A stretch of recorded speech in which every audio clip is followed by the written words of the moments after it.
Hi hello नमस्ते दोस्तों, this is Raunak sir और मैं आप सबका स्वागत करता हूं आपके मेरे प्लेटफॉर्म आलसी इंजीनियर पे। दोस्तों आज हम लोग डिस्क्रीट मैथमेटिक्स के लिए लास्ट मिनट की प्रिपरेशन स्ट्रेटेजी देखेंगे एंड सेम एग्जाम्स के लिए। ये भी कंप्यूटर और एआईडीएस ब्रांच के लिए पूरे 4 यूनिट जिसका सेट अलग से है और आईटी के लिए अलग से है। तो फिलहाल कॉम्प और एआईडीएस के 4 यूनिट्स को किस तरीके से वर्कआउट करना है, यूनिट की हर एक यूनिट की इंपॉर्टेंट चीजें कौन सी है, किसको स्किप करना चाहिए, टाइम का मैनेजमेंट किस तरीके से वर्क होना चाहिए and the most important part सारे के सारे प्रीवियस ईयर्स के पेपर्स में आपको डिटेल में बताऊंगा कहाँ क्या किस तरीके से आया हुआ है। राइट, पेन पेपर लेके बैठना, शुरुआत करते हैं। सबसे पहले let us start with unit number 3। Unit number 3 का नाम है काउंटिंग प्रिंसिपल। यार ध्यान से देखना, इस यूनिट में अगर आप देखोगे तो ये मुझे लगता है सबसे छोटा यूनिट है और इसके सम्स भी बहुत ही छोटे, मतलब 6-6 मार्क्स के लिए आप देखोगे तो हार्डली हाफ स्लाइड में पूरा का पूरा सम आपका खत्म हो सकता है। राइट, इंजीनियरिंग करना अब हो गया और भी आसान। पुणे यूनिवर्सिटी का न्यूली अपडेटेड 2024 पैटर्न, 2019 पैटर्न और भी कई यूनिवर्सिटीज के fully updated curated PYQ inclusive courses अब आपको दिखेंगे आलसी इंजीनियर के ऐप पे। भाई 2 लाख से ज्यादा बच्चे ऑलरेडी जुड़ चुके, आप किस बात का वेट कर रहे हो? जल्दी से join us now, link in the description. Thank you. तो पहले तो टॉपिक्स देखते हैं यार। टॉपिक्स कौन से? नंबर 1 परम्यूटेशन, नंबर 2 कॉम्बिनेशन और नंबर 3 है बाइनोमियल थ्योरम। अब आप बोलोगे सर कुछ मिसिंग मिसिंग नहीं लग रहा है? नहीं लग रहा है, रीजन बताता हूं। सबसे पहले तो परम्यूटेशन और कॉम्बिनेशन आपने पहले भी सीखा होगा, लेकिन आज भी वही कंफ्यूजन है कि सर परम्यूटेशन कब यूज करना है और कॉम्बिनेशन कब यूज करना है। सही बोल रहा हूं ना मैं? तो परमिटेशन और कॉम्बिनेशन जल्दी से जिनको समझ में नहीं आता उनके लिए एक आध एग्जांपल देके ट्राई करता हूं। फिलहाल तो आप देख लो यार यहाँ पे क्या क्या सवाल जो है वो एग्जाम में आते हैं रिगार्डिंग परमिटेशन। परमिटेशन का स्टैंडर्ड फॉर्मूला आपको पता होगा, npk is equal to n factorial upon n minus k का फैक्टोरियल। आप ये डायरेक्टली कैलसी पे भी निकाल सकते हो, कैलसी पे डायरेक्ट परमिटेशन का ऑप्शन होता है तो वहां से आप आपके आंसर्स ले सकते हो। कैलसी पे कॉम्बिनेशन का भी ऑप्शन होता है, वहां से भी आप आंसर निकाल सकते हो। लेकिन क्या करना है उस आंसर का मैं आपको थोड़ी देर में बताता हूं। मीनवाइल पहले बात करते हैं परमिटेशन की, क्योंकि आप थ्रू आउट चारों के चारों पेपर्स यहां पे देखोगे तो आपको सबसे ज्यादा हाईलाइट में क्या दिखाई दे रहा है। भाई देखो, सबसे बड़ा झटका तो इधर था मई 2024 का। ये ओरिंग वाला क्वेश्चन देखो, परमिटेशन परमिटेशन परमिटेशन, तीनों के तीनों सवाल परमिटेशन के आ गए। आप इधर देखो मई 2023, सारे के सारे तीनों क्वेश्चंस आपको किसके दिखाई दे रहे हैं? परमिटेशन के दिखाई दे रहे हैं। तो परमिटेशन बहुत बड़ा रोल प्ले करता है। इधर 3 है तो इधर 1 है, इधर 3 है तो इधर 2 है, मतलब ऑलमोस्ट 4 से 5 क्वेश्चंस, टोटल 6 क्वेश्चंस में से आपको पूछे जाएंगे परमिटेशन के ऊपर। फिर ऐसे कौन से टाइप है सर? देखो यार, टाइप्स बहुत इंटरेस्टिंग है। आप देखो यहाँ पे लेटर का अरेंजमेंट। लेटर का अरेंजमेंट मतलब जैसे कि यार असैसिन वर्ड है ना, अभी ये ऑप्टिकल वर्ड आया हुआ है तो ऑप्टिकल वर्ड का अरेंजमेंट वो लोग पूछते कि भाई वर्बल्स जो होते हैं या फिर कंसोनेंट्स होते हैं उनका प्लेसमेंट कैसे है, सब ये साथ में चाहिए, 2 पी लोग साथ में चाहिए, 2 ए लोग साथ में चाहिए, ऐसा कुछ भी कॉम्बिनेशन करके आपको वो सवाल पूछ सकते हैं। यहाँ पे आप अरेंजमेंट ही करते हो, इसीलिए आपको परमिटेशन के लिए जाना पड़ेगा। नेक्स्ट है डिजिट्स। तो डिजिट्स का भी कॉम्बिनेशन है कि भाई आपको 2 3 4 5 7 ऐसे 5 डिजिट दिए, नंबर जो है वो 5 लाख से ऊपर होना चाहिए, वो भी ऑड होना चाहिए, ऐसे कुछ भी सवाल आपको पूछा जा सकता है। तो प्लेसमेंट वाइज आपको समझ में आना चाहिए। नंबर ऑड चाहिए तो भाई एंड में यूनिट डिजिट इसका ऑड चाहिए। अगर आपको नंबर 5 लाख से ऊपर चाहिए तो शुरुआत 5 6 7 ऊपर के नंबर से आपको शुरू करना चाहिए। तो छोटी छोटी चीजें हैं जो कि आपको यहाँ पे पूछी जाती है। Next is number plate. Number plate हर एक कंट्री के हिसाब से कुछ सवाल पूछे जाते हैं कि भाई 4 डिजिट्स एंड 3 लेट्स से कि लेटर्स। सो 4 डिजिट 3 लेटर्स के टाइप से कितने आते हैं देखो, कि एब्सोल्युटली नो रिपीटेशन, ना डिजिट्स रिपीट होंगे ना आपके अल्फाबेट्स रिपीट होंगे। सिर्फ डिजिट रिपीट करो, सिर्फ अल्फाबेट रिपीट करो, अल्फाबेट भी रिपीट करो और डिजिट भी रिपीट करो। ऐसे 4 कॉम्बिनेशन तो भाई इस नंबर प्लेट के सम्स में ही आपके बन जाते हैं। सिलेक्शन, भाई फोटोग्राफी करनी है कि किसी भी तरीके से ब्राइड और ब्राइड की जो दोस्त है वो दोनों का सेट, वो दोनों हमेशा साथ होने चाहिए, फिर किधर भी हो, बचे हुए देखो किस तरीके से वर्क करने हैं। तो ऐसे कुछ कॉम्बिनेशन जब पूछे जाते हैं तो that basically comes under selection, right. उसके बाद लीनियर कॉम्बिनेशन की, भाई 10 लोगों की कमेटी फॉर्म करनी है तो 10 लोगों को साथ में बिठाना है एक साथ में, तो कितना क्या कॉम्बिनेशन बनेगा।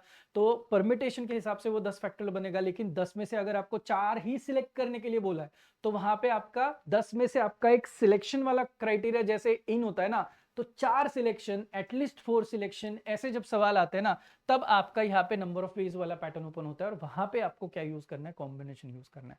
समझ रहे हो? अब लीनियर सेटिंग है, सर्कुलर सेटिंग वाले सम्स है, तो ऐसे बहुत सारे सम्स आपको परम्यूटेशन में आते हैं। अब जब आप फाइनल आंसर लिखोगे ना, मुझे भी पता है एक बार सेट करोगे ना कोई भी क्वेश्चन, तो उसका वैल्यूज लिखने तक के सिर्फ 2 स्टेप्स लगते हैं, लेकिन वैल्यू फाइनल लिखने से अच्छा आप लोग क्या करो, इसको थोड़ा खोल खोल के लिखो। जैसे कि अगर आपके पास फॉर एग्जांपल अगर आपके पास 6 p और 4 आ रहा है, तो आई नो कि कैलसी पे इसका डायरेक्ट आंसर आता है, लेकिन don't go for it. Instead what you do is, यार जो स्टैंडर्ड फॉर्मूला उस हिसाब से जाओ कि भाई 6 फैक्टोरियल अपॉन 6 माइनस 4 फैक्टोरियल वगैरह, थोड़े स्टेप्स आपको यहाँ पे कंज्यूम करने पड़ेंगे, तब जाके ये भाई 6 फैक्टोरियल अपॉन यहाँ पे 2 फैक्टोरियल दिखाई देगा। फिर आप इसको 6 into 5 into 4 into what ever जो आपको करना है वो सारी चीजें आप दिखा सकते हो। This is how you can solve it. Steps बढ़ा दो, क्योंकि सम्स जो आते हैं ना इसके 6-6 मार्क्स के लिए आते हैं, 6 मार्क्स 5 मार्क्स 6 मार्क्स 5 मार्क्स, तो ऐसे केस में जरूरी है कि इसके आप नंबर ऑफ स्टेप्स बढ़ाते हुए आगे चलो। नेक्स्ट कॉम्बिनेशन के बारे में अगर मैं बोलूं तो ये मोस्टली बैक बॉल वाले जो सम्स रहते हैं वो आपको कॉम्बिनेशन के हिसाब से आएंगे। फिर आपको ये आएंगे कि भाई 6 मेन 3 विमेन, इसमें से अपने को 2-3 सिलेक्ट करने हैं। तो जब सिलेक्शन में जो चॉइस आती है ना, तब जाके आप हमेशा क्या करो इस केस में, कॉम्बिनेशन वाले सम्स के लिए कॉम्बिनेशन का फॉर्मूला यूज करो, NCR is equal to n factorial upon r factorial n minus r factorial. I know कैलसी से डायरेक्ट आंसर आता है, मैं वापस बता रहा हूं, लेकिन आप वहां पे नंबर ऑफ स्टेप्स बढ़ाओ क्योंकि आपको मार्क्स चाहिए। करेक्ट है। उसके बाद फुल एंड फाइनल एक और कॉन्सेप्ट बाइनोमियल थ्योरम। देखो भाई लास्ट अगर आप 2 पेपर्स देखोगे तो रादर लास्ट पेपर देखोगे मई 2024 का, तो यहाँ पे कहीं पे भी आपको बाइनोमियल का सम नहीं आया, लेकिन उसके पहले वाले आप कोई भी पेपर देखोगे तो तीनों सम्स में आपको, तीनों पेपर्स में आपको किसी एक क्वेश्चन में बाइनोमियल का सम आता है। बहुत आसान है, एक स्टैंडर्ड फॉर्मूला रटना है बस आपको, a plus B raise to n वाला, जिसका फॉर्मूला है समेशन r गोज फ्रॉम 0 से लेके n, n C R a raise to n minus R b raise to कितना लिखा हुआ है यार। अब ये जो फॉर्मूला जो है ना, इस फॉर्मूला के हिसाब से आपको ये जो है ना 15th टर्म फाइंड करो, x की वैल्यू फाइंड करो, फॉर्मूला फाइंड करो, ऐसे कुछ भी आपको पूछा जा सकता है। तो ये फॉर्मूला जो है, ये एक फॉर्मूला को लेके आप सारे के सारे आपके बाइनोमियल वाले सम सॉल्व कर सकते हो। तो देखो भाई सिर्फ 3 चीजें ढंग से करोगे तो पूरा का पूरा आपके जेब में है ये यूनिट। और जब आप पेपर खोलते हो ना, तो सबसे पहले आपको यूनिट नंबर 3 ही दिखता है, तो इट इज वेरी इंपॉर्टेंट कि आपको यूनिट नंबर 3 अच्छे से आता हो। इसके सम सिर्फ रीड मत करना, आप कुछ होमवर्क वाले सम्स, अगर आपने कोर्स लिया हुआ है तो आपके पास रहेंगे, तो होमवर्क वाले सम्स कोशिश करो सॉल्व करने की, प्रीवियस ईयर्स के क्वेश्चंस जो होते हैं उनको सॉल्व करने की कोशिश करो। जितनी प्रैक्टिस करोगे उतना आपका इस केस में फायदा हो सकता है। सो दैट्स ऑल बच्चों, ये सारे के सारे लेटेस्ट पेपर्स के क्वेश्चन है जहां पे आपको पता चला होगा सबसे ज्यादा परम्यूटेशन आता है, तो आपको पता चल चुका है किस तरीके से इसका सेटअप करना है और इसकी पढ़ाई करनी है। चलिए अब देखते हैं यूनिट नंबर 4। यूनिट नंबर 4 का आप नाम देखोगे दैट इज ग्राफ्स। अब ग्राफ में बहुत सारी ऐसी चीजें जो आपको समझ में आनी चाहिए। तो भाई साहब पहले तो कॉन्सेप्ट देखो, ग्राफ में होते कौन कौन है। आपका एक वर्टेक्स होता है और एज होते हैं, वर्टेक्स और एज का कॉम्बिनेशन से आपका ग्राफ बनता है। और कुछ टाइप्स से ग्राफ्स के जो आपको बेसिकली पता होना चाहिए, थियरी में डिफाइन करने के लिए पूछते हैं, इसलिए कंप्लीट ग्राफ क्या होता है, रेगुलर ग्राफ क्या होता है, बाइपर्टाइट ग्राफ क्या होता है, कंप्लीट बाइपर्टाइट ग्राफ क्या होता है। तो ये सारी चीजें आपको, के नामक ग्राफ होता है ना वो क्या होता है, के एम एन क्या होता है, तो ये ग्राफ्स के टाइप्स जो है वो आपको सही तरीके से आना जरूरी है। उसके बाद कि भाई आपको अगर नंबर ऑफ वर्टेक्स दिए हुए हैं तो नंबर ऑफ एजेस किस तरीके से निकालने हैं, डिग्री किस तरीके से निकालनी है। डिग्री मतलब क्या, फॉर एग्जांपल आप कोई भी ग्राफ दिखा रहे हो, फॉर एग्जांपल मैं कोई भी किसी भी तरीके का कॉम्बिनेशन में कोई भी ग्राफ दिखा रहा हूं, तो आप इस ग्राफ को भी देखोगे ना, तो देखो यू विल अंडरस्टैंड। एक और दिखाता हूं यहाँ पे, ये भी ले लेते हैं। हाँ अब आप देखो इस ग्राफ को अगर मैंने दिखाया तो आप मुझे देख के बता सकते हो क्या, ये जो ए नाम का आपका यहाँ पे वर्टेक्स दिखाई दे रहा है, वर्टेक्स कितने भाई यहाँ पे A B C, let's say इसको भी एक दे देते हैं डी और ई, तो यहाँ पे कितने वर्टेक्स हो गए 5। आप मुझे इसको देख के बताओ, वर्टेक्स आपको पता चले, नंबर ऑफ एजेस बता सकते हो, 1 2 3 4 5 और कितने हो गए 6। चलो वो भी छोड़ दो, क्या आप मुझे ये बता सकते हो कि इसमें से डिग्री किसकी होगी, हर एक की क्या होगी। फॉर एग्जांपल हर एक वर्टेक्स से कितने आपके एजेस निकल रहे हैं उसको बोलते हैं डिग्री। अब ए की डिग्री कितनी हो गई 1 2 3, बी की कितनी हो गई 1 2 3, सी की कितनी हो गई 1 2, डी की कितनी हो गई 1 2 3 और 4, इस तरीके से डिग्री। तो ये डिग्री, वर्टेक्स, एजेस का कॉम्बिनेशन जो है उसका एक स्टैंडर्ड फॉर्मूला है जो हैंडशेकिंग लेमा में हम लोगों को दिया गया है। तो हैंडशेकिंग लेमा की कॉन्सेप्ट जब आप यूज करते हो ना, तब आपको यहाँ पे समझ में आता है इसको किस तरीके से हम लोगों को काम करना है। अब ये जो टाइप्स मैंने दिखाया है, वेट ग्राफ वगैरह वगैरह, सब कुछ इधर आता है। ये वेट वाला कॉन्सेप्ट है ना, ये इसमें आता है, होल्ड ऑन। हाँ अब सर हैंडशेकिंग लेमा हमें समझ में आया, आप इधर पे कुछ बताओगे क्या? अब आप ओवरऑल देखो, मैं आपको बताता हूँ क्या-क्या चीजें टिक करके बताता हूँ। देखो, आप ओवरऑल कॉन्सेप्ट वाइज देखोगे तो यहाँ पे देखो आपको क्या दिखाई दे रहा है, टाइप ऑफ ग्राफ दिखाई दे रहा है, यहाँ पे दिखाई दे रहा है टाइप ऑफ ग्राफ, उसके बाद आपको एक टाइप ऑफ ग्राफ यहाँ पे भी था, टाइप ऑफ ग्राफ यहाँ पे दिखाई दे रहा है। तो ओवरऑल देखोगे तो हैंडशेकिंग लेमा वाला सम तो आपको यहाँ पे सिर्फ एक जगह पे दिखाई दे रहा है, ये भी ये पेपर में देखो दिसंबर 22 के, उसके बाद हैंडशेकिंग लेमा पे आया नहीं है। एक्चुअली बहुत आसान है बट ज्यादा पूछा नहीं है। फिर आपको ग्राफ को मैट्रिक्स फॉर्म में रिप्रेजेंट करते आना चाहिए। उसके दो टाइप्स है जिससे आप रिप्रेजेंट कर सकते हो, एक को बोलते हैं एडजेसेंसी मैट्रिक्स और दूसरे को बोलते हैं इंसिडेंस मैट्रिक्स। यहाँ पे देखो एक जगह पे थियरी में पूछा हुआ है कि भाई what do you mean by, या फिर define adjacency matrix as well as incidence matrix. तो आपको डेफिनेशन और एक आध एग्जांपल जो है वो दिखाना है कि किस तरीके से ग्राफ को आप लोग रिप्रेजेंट कर सकते हो। नेक्स्ट इज माय फेवरेट, यहाँ पे कॉन्सेप्ट जिसे कहा जाता है आइसोमॉर्फिज्म। आइसोमॉर्फिज्म का क्लियर मतलब मैं आपको बताता हूँ। फैंसी ड्रेस कंपटीशन, यार अपन जब कॉलेज में रहते तो कॉलेज के यूनिफॉर्म में देखो हम लोग कैसे दिखते, और अगर हम लोगों ने फैंसी ड्रेस कंपटीशन में वहां पे हिस्सा लिया तो वहां पे लेट्स से कि हम लोगों ने कोई गेटअप किया हुआ है, तो देखो गेटअप वाले हम और यूनिफॉर्म वाले हम दोनों तो हम ही हैं, लेकिन आप अगर इसका आउटर लेयर देखोगे तो अलग अलग है। तो भले ही कपड़े अलग हो, इंसान तो वही है ना। तो ये जो इंसान सेम है कि नहीं, आपको जो दिखता है, that is nothing but isomorphism. यहाँ पे आपको दो ग्राफ दिए जाते हैं और दो ग्राफ में आपको कंपेयर करना है कि क्या वो दो ग्राफ सेम है। तो आप बोलोगे कैसे चेक करें सर? जब भी कभी आइसोमॉर्फिज्म आएगा, आइसोमॉर्फिज्म के लिए आपको चेक क्या करना है भाई, उसके सबसे पहले तो वर्टेक्स मैच होते हैं क्या, बेसिक बेसिक चीजें होती है। फिर उसके नंबर ऑफ एजेस मैच होते हैं क्या, अगर आप इससे ये दोनों सेम है और फिर और कुछ आपको चेक करना है तो हर एक की डिग्री की सीक्वेंस सेम है क्या चेक करो, या फिर इसका जो लूप है, जो छोटा वाला लूप रहेगा, स्मॉलेस्ट सर्किट जो है वो कितने का बनता है, कितने तीन लोगों का मतलब बनता है, ट्रायंगल बनता है, स्क्वायर बनता है, उसके हिसाब से आप अंदाजा लगा दो। अगर इतना सब कुछ सेम दिख रहा है तो बोल सकते हो हाँ यार ये आइसोमॉर्फिक है, करेक्ट है। इसके ऊपर हमेशा समय आप देख सकते हो आइसोमॉर्फिक, आप जितना जितना करोगे, ये देखो एंट्री में ही आइसोमॉर्फिक पूछा हुआ है, इधर पे आप देखोगे आइसोमॉर्फिक पूछा हुआ है, इधर पे भी देखोगे तो यहाँ पे आइसोमॉर्फिक पूछा हुआ है, देन अगेन आइसोमॉर्फिक। तो चारों पेपर में तो आपको कहीं ना कहीं आइसोमॉर्फिक दिखा। I am sorry, handshaking lemma इधर भी था। डन। अब सर जी ये तो हमें पता चला, नेक्स्ट बताइए यूलेरियन। ये जो यूलेरियन और हैमिल्टनियन है, तो ये यूलेरियन सर्किट क्या होता है, यूलेरियन ग्राफ क्या होता है, यूलेरियन हैमिल्टनियन ग्राफ क्या होता है, हैमिल्टनियन सर्किट क्या होता है। तो भाई देखो सर्किट मतलब लूप बनता है ना। तो क्लियरली एक एज एक ही बार लेके, एक एज एक ही बार, एज की बात करो, वर्टेक्स की बात नहीं कर रहा हूं, एक एज एक ही बार लेके अगर आप पूरा सर्किट कंप्लीट कर पा रहे हो तो उसे आप कहते हो यूलेरियन सर्किट। अब एक ही वर्टेक्स रिपीट नहीं होना चाहिए, इधर वर्टेक्स रिपीट हो सकता है, यहां पे वर्टेक्स रिपीट नहीं होना चाहिए। एक ही वर्टेक्स आप मतलब वर्टेक्स को एक ही बार लेके अगर आपका पूरा ग्राफ और पूरा सर्किट कंप्लीट होता होगा, बस स्टार्टिंग और एंडिंग पॉइंट सेम रहेगा ऑफ कोर्स, तो इस केस में आप उसको क्या बोल सकते हो, हैमिल्टोनियन। हैमिल्टोनियन का थियरी भी ढंग से करना है, हैमिल्टोनियन के खुद से भी एग्जांपल्स आपको निकालते आने चाहिए, एंड हैमिल्टोनियन के एग्जांपल सॉल्व करते भी आना चाहिए। तो ये थोड़ा सा नाजुक सा है, आइसोमॉर्फिज्म, यूलेरियन, हैमिल्टोनियन, और उसको लग के आपका नेक्स्ट दो टॉपिक है जो बहुत इंपॉर्टेंट माना जाता है, उसमें से एक है डेक्स्ट्राज एल्गोरिथम। भाई ये डेक्स्ट्राज एल्गोरिथम आप देखोगे ना तो हर जगह पे मतलब इतनी बार आया है ना, ये देखो हर जगह पे मतलब डेक्स्ट्राज एल्गोरिथम इतना फेमस है, इतना फेमस है कि आपको हर जगह पे कहीं ना कहीं दिखाई देगा। ये यूलेरियन भी कट करता हूं, मतलब चीजें हो चुकी है अपनी रिगार्डिंग यूलेरियन, है ना। तो ये देखो यूलेरियन, तो आपको अब डेक्स्ट्राज एल्गोरिथम में क्या करना पड़ता है, डेक्स्ट्राज एल्गोरिथम इज एक्सट्रीमली इजी। आपको स्टार्टिंग वाला वर्टेक्स दिखता है, एंड वाला वर्टेक्स दिखता है, आपको यहां से यहां तक जाना है और कम से कम कॉस्टिंग से जाना है। कॉस्टिंग मतलब हर एक आपके एज को वेट रहेगा, वेट मतलब कुछ वैल्यू रहेगा, उस वैल्यू को मद्देनजर आपको कम से कम वैल्यू के हिसाब से आगे बढ़ के आपके आंसर्स लेके आने का है। दिस इज द कॉन्सेप्ट जो कि यूज होती है डेक्स्ट्राज में। अब डेक्स्ट्राज मैंने जो सॉल्व किया है वो कुछ टैबुलर फॉर्म में सॉल्व किया है दोस्तों। मैंने सारे एजेस को जो सॉरी सारे वर्टेक्स की सीक्वेंस लिखी है, और उसके बाद एक से दो, दो से तीन कैसे जा रहे हो, अगर पहुंच ही नहीं पाते हो तो उसको इन्फिनिटी वर्कआउट किया हुआ है। तो ये कुछ चीजें हैं जो मैंने वर्कआउट करी है, तो आप चाहिए तो इसको थोड़ा सा वर्कआउट करके देख सकते हो किस तरीके से डेक्स्ट्राज एल्गोरिथम वर्कआउट किया हुआ है। ये आता है, मेरी बात सुन लो, ये बहुत जरूरी है और ये आता है एग्जाम में। Next is planar graph. नाम से ही पता चलता है प्लेनर मतलब यहां पे देखो जैसे ओवरलैप नहीं होना चाहिए, आपको ए टू सी कनेक्ट करना है तो आप ऐसे जाओ, है ना।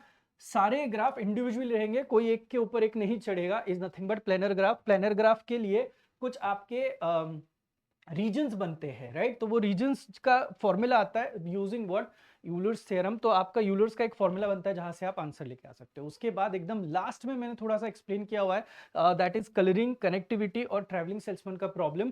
इसका आई गेस ऐप पे वीडियो नहीं है, बट फिर भी ये कॉन्सेप्ट मैंने जरूर दी है कि भाई होता क्या है, तो आपको समझ में आएगा। कनेक्टिविटी में दो टाइप है, एज कनेक्टिविटी और वर्टेक्स कनेक्टिविटी। सो बेसिकली अगर आप मुझे पूछो इसके टॉप मोस्ट लोग क्या है, तो पहले तो भाई concept, then you can go फिर for isomorphism, Eulerian, Hamiltonian, Dijkstra's and planar graph. इतनी चीजें तो आपको मैंडेटरी है, इतनी चीजें करके जाओ ताकि फिर ये आपके जेब में रहे। बची हुई चीजें ऊपर ऊपर आई ठीक, नहीं आई ठीक, इस हिसाब से जाओगे तो भी चलेगा। That's all for unit number 4।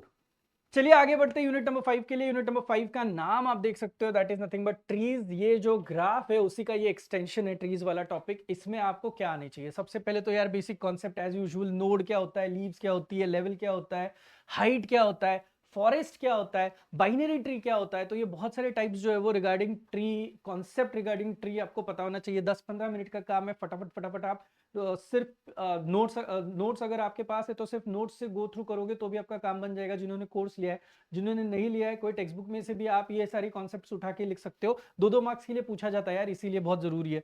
उसके बाद है important topic named as what, prefix, या फिर उसे कहा जाता है, उस प्रीफिक्स कोड को हम लोग हफमन कोड से सॉल्व कर सकते हैं। बहुत ज्यादा इंटरेस्टिंग है। अगर मेरे पास यार जैसे कि 5, 6, 7 और 8 ऐसे कुछ 4 वेट्स है जिनको मुझे प्रीफिक्स कोड में कन्वर्ट करने के लिए बोला है, तो मैं क्या करूंगा? सबसे पहले तो उसको इंक्रीजिंग ऑर्डर में लिखूंगा जो कि लिखा हुआ है। उसके बाद अब इन दोनों को मैं ऐड करूंगा, इनकी एडिशन कितनी आ रही भाई? 11। तो वापस इसको रीसेट करूंगा, 7, 8 और कितना हो जाएगा?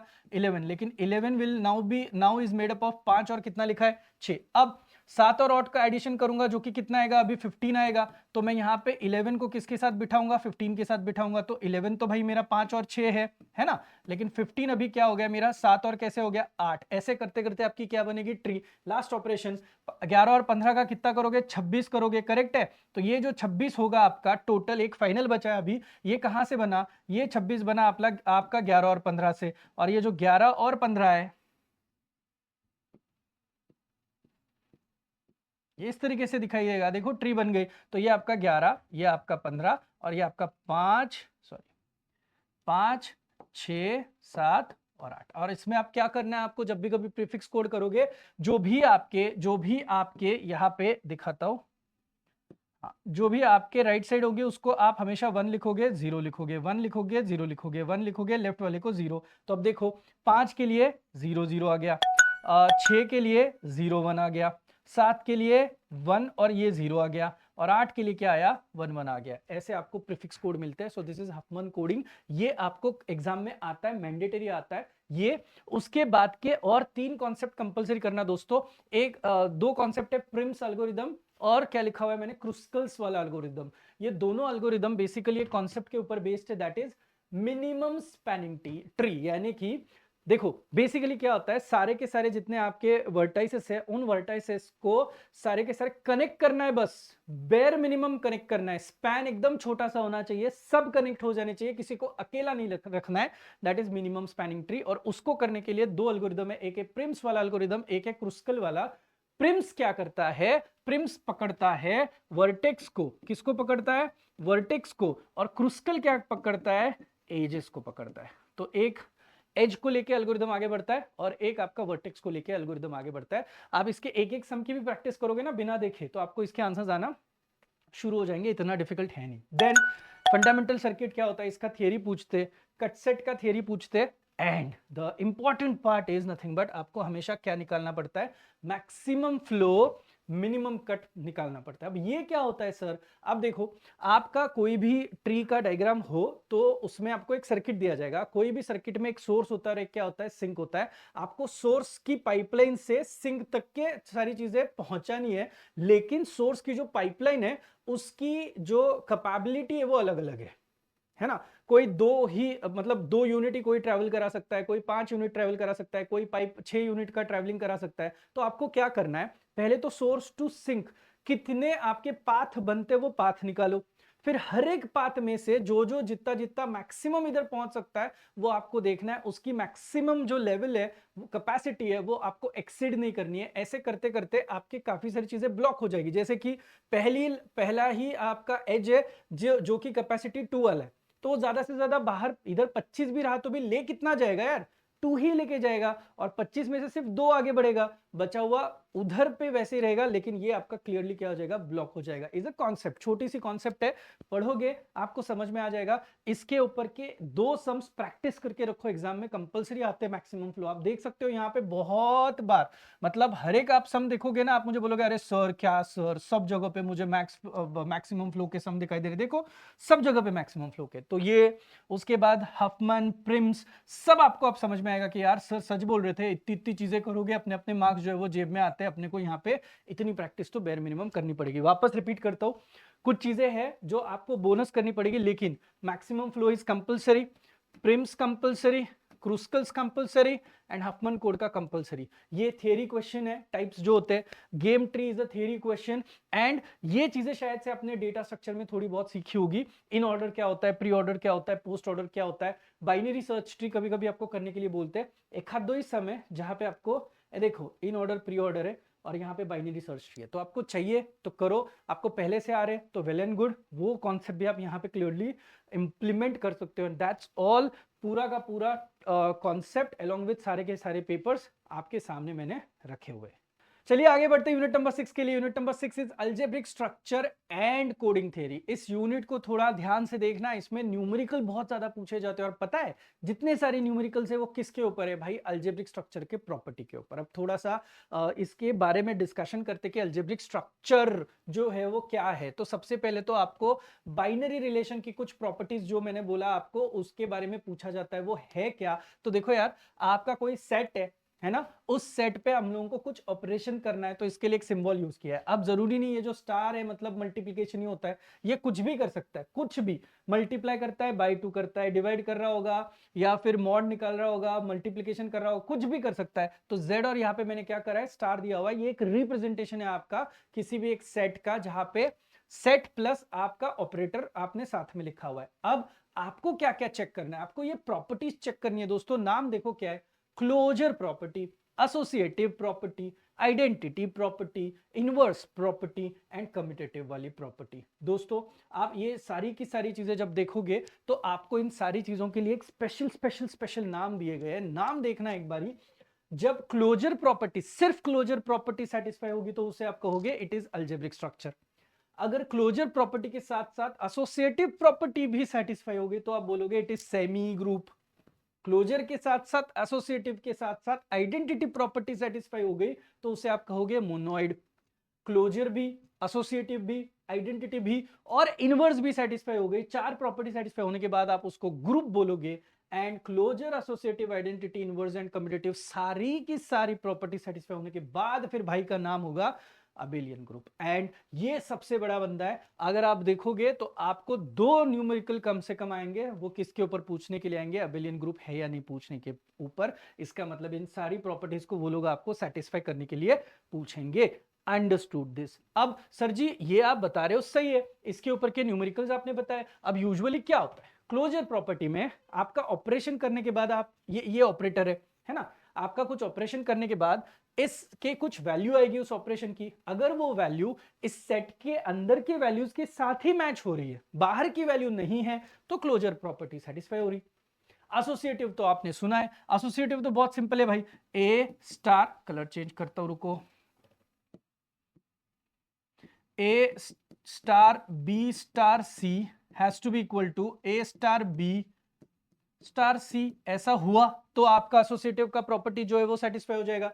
आइडेंटिटी बहुत ही सिंपल है, अगर आप किसी के साथ जैसे कि ए का किसी के साथ भी आप एप्लीकेशन करोगे और अगर आपको ए मिल रहा है तो ये जो ई है उसे आप कहोगे आइडेंटिटी मैट्रिक्स। तो भाई किसी को भी अगर मल्टीप्लिकेशन का प्रॉपर्टी हो तो किसी को भी 1 से मल्टीप्लाई करो वो खुद ही आएगा, है ना। उसके बाद इनवर्स, इनवर्स तो बहुत ज्यादा इंटरेस्टिंग है, आपको ए और उसके बाद ए इनवर्स जो होता है दैट इज इक्वल टू क्या दिखाना है, 1 दिखाना है। तो अगर ए का मल्टीप्लिकेशन किसी के साथ होने के बाद अगर आपका आंसर 1 हो रहा है तो इस केस में आप बोल सकते हो कि भाई यहाँ पे आपकी इनवर्स की प्रॉपर्टी सेटिस्फाई हो रही है। एंड कम्यूटेटिव तो सबसे बेस्ट है यार, A operated B is equal to B operator A होना चाहिए, आपका कम्यूटेटिव प्रॉपर्टी सेटिस्फाई हो गया। तो बेसिकली सबसे ज्यादा समय आपका ओवरऑल इधर जाएगा, तो आपको 2-2.5 घंटे तो एकदम बेयर मिनिमम देने पड़ेंगे in order to solve those numericals. तो आप देख सकते हो पूरे सेट में थ्रू आउट पेपर देख लो आप लोग, ये देखो यहाँ पे कुछ थ्योरी क्वेश्चन है छोड़ दो, इधर देखो न्यूमेरिकल न्यूमेरिकल न्यूमेरिकल न्यूमेरिकल, है ना, न्यूमेरिकल न्यूमेरिकल न्यूमेरिकल न्यूमेरिकल। तो ये लोग आपको न्यूमेरिकल पूछते ही पूछते भाई साहब, आपको इसको ढंग से वर्क करना पड़ेगा, that is the most important part of this particular unit. इस न्यूमेरिकल के बाद थियरी क्वेश्चंस आते हैं रिंग्स के ऊपर, इंटीग्रल डोमेन के ऊपर एंड फील्ड के ऊपर, ये तीन ही टॉपिक के ऊपर थियरी क्वेश्चंस आते हैं मोस्टली। देखो रिंग्स, रिंग्स का मतलब क्या है, रिंग्स इज बेसिकली जैसे यहाँ पे एक ऑपरेटर हुआ करता था, यहाँ पे हमेशा 2 ऑपरेटर्स होंगे और सेट के साथ पहला ऑपरेटर हमेशा अबेलियन ग्रुप का होगा और सेट के साथ जो दूसरा ऑपरेटर होगा वो हमेशा क्या होगा, सेमी ग्रुप का होगा। इसका मतलब है बेस्ट ऑप्शन यार, यहाँ पे ये मल्टी हीरो वाली पिक्चर है, यहाँ पे ये एक अमिताभ बच्चन होता है और एक लेट्स से रणबीर कपूर होता है, 2 हीरो वाली पिक्चर है, उसे हम लोग कहते हैं रिंग्स। रिंग्स के कुछ टाइप्स भी बनते हैं। उसके बाद है इंटीग्रल डोमेन और फील्ड, जैसे कि मैंने बोला इनकी थियरी और इनके 1-2 एग्जांपल्स ढंग से कर लो। ये तीनों थियरी में इसका कॉन्सेप्ट और इसके न्यूमेरिकल्स कंपलसरी है भाई, कोई इसमें चॉइस नहीं है आपके पास। नेक्स्ट एडिशन और मल्टीप्लिकेशन मॉड्यूलो, मैं आपको बता दूं इसकी कॉन्सेप्ट डिटेल में सिर्फ अकेला नहीं पूछा जाता है, ये मल्टीप्लिकेशन मॉड्यूलो वाली जो कॉन्सेप्ट है ना, मॉड निकालने की कॉन्सेप्ट, ये कॉन्सेप्ट आपको लगती है कहाँ पे, न्यूमेरिकल्स फाइंड करने में। आप जब इसके न्यूमेरिकल्स आप करते जाओगे ना तब आपको समझ में आएगा, इसमें अपन मल्टीप्लिकेशन मॉड्यूलो या फिर एडिशन मॉड्यूलो के कॉन्सेप्ट वर्क कर सकते हैं, इस पे डायरेक्ट सवाल नहीं आता है। थोड़ा बहुत थियरी पूछा तो सब ग्रुप पे कोसेट पे थियरी पूछेंगे, ज्यादा समय मत दो, थियरी बस ऊपर ऊपर 2 मार्क की होती है मैक्स, एक कॉन्सेप्ट 2 मार्क्स, एक कॉन्सेप्ट 2 मार्क्स के हिसाब से जाना है। एंड देन अलजेब्रिक स्ट्रक्चर के बाद इस टॉपिक का टाइटल में आता है कोडिंग थ्योरी। कोडिंग थ्योरी में बेसिकली आपको कोड वर्ड्स पे काम करना पड़ता है, फिर यार हैमिंग डिस्टेंस होता है, पैरिटी होता है, फिर पैरिटी चेक मैट्रिक्स होता है, इवन पैरिटी ऑड पैरिटी, उसके बाद कोड वर्ड्स है, कोड वर्ड्स किस तरीके से क्रिएट किए जाते हैं, उसमें किस तरीके से एरर आते हैं, ये जो सारी चीजें, ये सारी चीजें आपको इस कोडिंग थ्योरी की कॉन्सेप्ट में आपको सीखनी पड़ती है। बहुत बारी बच्चे क्या करते हैं, सर देखो यार ये पेपर देखोगे तो यहाँ पे कहीं कोडिंग थ्योरी का सवाल नहीं आया, इसमें देखोगे तो आप देखो कहीं पे कोडिंग थ्योरी का सवाल नहीं आया, लेकिन आप इसके बाद के पेपर देखोगे पहले के तो 2023 का मे का पेपर कोड वर्ड पे सम आया, दिसंबर 22 का पेपर देखोगे तो यहाँ पे भी आपको कहीं ना कहीं एक जगह पे था शायद, हाँ नहीं यहाँ पे नहीं, आईटी में है शायद। तो इसका मतलब है कि ये जो कोडिंग थ्योरी है इस पे ज्यादा सवाल आपको नहीं आते, तो ज्यादा नहीं आते तो भैया आपके पास चॉइस है, जैसे मैंने बोला न्यूमेरिकल्स बहुत तगड़े करो, प्रॉपर्टीज बहुत तगड़ी करो, और ये तीनों थियोरेटिकली, तीनों नहीं ये चारों की थियरी 1 2 3 और सब ग्रुप कोसेट की थियरी, बस इतना आपको इसमें वर्कआउट करना है। होपफुली पेपर का ओवरऑल क्या क्या पूछा जाता है और जो सिलेबस है उसको मैंने मैच करके आपको दिया हुआ है, और आपको पता है कि फटाफट पढ़ाई आप किस तरीके से करनी है और सबसे ज्यादा फोकस किसके ऊपर करना है। तो भाई ये थी स्ट्रैटेजी, कैसी लगी आपको स्ट्रैटेजी मुझे कमेंट सेक्शन में जरूर बताना। सारे पेपर्स कवर किए, इंपॉर्टेंट आपको बता दिया, किसको स्किप करना है ये भी आपको बता दिया, किसकी थ्योरी किसके न्यूमेरिकल्स करने सब कुछ मैंने बता दिया है। तो आप सभी को आपके एग्जाम्स के लिए ऑल द वेरी बेस्ट, मिलते हैं नेक्स्ट वीडियो के लिए, तब तक के लिए थैंक यू सो मच।